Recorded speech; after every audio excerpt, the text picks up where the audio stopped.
Hello everyone, সবাই কেমন আছো? আশা করি সবাই ভালো আছো।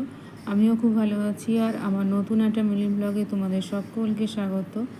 এখন আমি উঠছি 4 তলায়, আর এখন সময় রাত 9টা। তোমরা নিশ্চয় সকলেই ভাবছো যে রাত 9টার সময় আমি 4 তলায় কোথায় যাচ্ছি। আর আমি এই ফাইনালি চলে এসেছি আমার ডেস্টিনেশনে। এখানে চলছে আমাদের পাড়ার পুজোর সাংস্কৃতিক অনুষ্ঠানের রিহার্সাল। সব বন্ধুরা আগেই এসে পড়েছে এবং চা তারা খেয়েও ফেলেছে। যেহেতু আমি একটু লেটে গিয়েছিলাম, তাই আমার চাটা আমি একটু পরেই পেলাম। তো যাই হোক, এই আমি চা শেষটুকু ফিনিশ করে আমিও লেগে পড়ছি রিহার্সালে।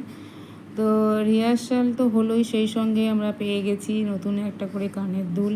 আমাদের এই বন্ধু দীঘা থেকে সকলের জন্য একটা করে কানের দুল এনেছে। আমাদের বন্ধুদের মধ্যে কেউ কোথাও বেড়াতে গেলেই এভাবেই অন্যান্য সকলের জন্য উপহার এনে সকলকে দিয়ে থাকে। এটা আমাদের মানে গ্রুপের মধ্যে একটা হয়ে গেছে, প্রচলিত ধারা হয়ে গেছে যাকে বলতে পারো। তো যাই হোক, রিহার্সাল তো শুধু না, রিহার্সালের সঙ্গে ইয়ার্কি ঠাট্টা মজা কত কিছুই না চললো। আর এখন রিহার্সাল শেষ করে আমি চলে এসেছি বাড়িতে। এসে শুরু করে দিয়েছি রাতের খাবারের জোগাড়। আজ ডিনারে ছিল কলমি শাক ভাজা, ঢ্যাঁড়স আলু দিয়ে তরকারি আর মুসুর ডাল। আর এই সমস্ত কিছু দিয়ে আজকে ডিনারটা সেরে নিলাম। এখন চলে এসেছি বেডে। সকলে সুস্থ থেকো, ভালো থেকো, সকলকে টাটা।